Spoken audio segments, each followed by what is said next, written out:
एई विद्यालय रे पाठ पढ़ावा पा आसीची तुमे माने विद्यालय को जाओ न कि काहे कि हमो बापा हमको विद्यालय को छाड़ू नांती हेले तुम माने कोन करूछ हमें खेतरे काम करूछु पढ़िबो जदी भल मनीष हबो भल चाकरी मिलिबो विद्यालय रे पाठ पढ़ा सहित बहुत खेल मजा खेला जा तुम बापा को विद्यालय को पठेबो एही केतटी बही मु तुमको देउ एठारे तो चित्र मध्य अछि एही बही गुडा पढ एवं तुम बापा को विद्यालय को पठेबो हो ठीक अछि एथर मु आसी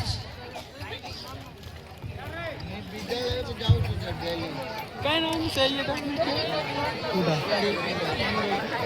नहीं नहीं ये मालूम नहीं नो बबलू बंटी सुनुच कोन करूछ हमें पढछु बापा पाठ पढी कोन करबो मु पाठ पढी बड़ मनुष्य हेबी मु कलेक्टर हेबी ठीक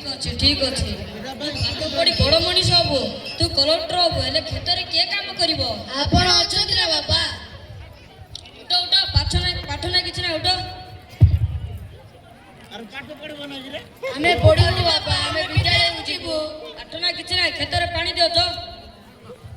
ओ आगे बड़ मनीष हबे कलेक्टर हबे हमें एटी पाठ करबो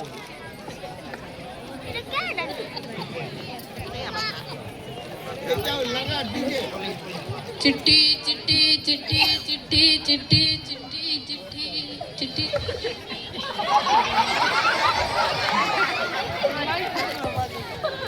देखा जान कि तमे के मते न पता घर केमिति आसिलो मु डाकवाला अटे आपन नाम कोन अजर शेयर करू आपण नारे चिट्ठी आसीची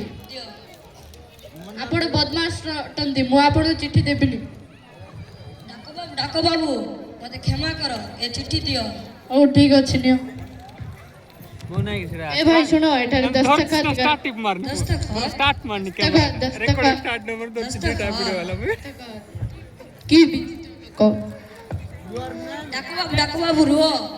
ए चिट्ठी पढी दियो ना निजे पढ़ो मते पढिवार बुझु निज पिला मानकर हातरे पढ़ाओ तांके खेतरे काम करूचंती खेतरे काम करूचंती हां सेमाने को विद्यालय को पठाओ पढ़ाओ छोटे पिला मन एले खेतरे के काम करिवो आपण अछंती ना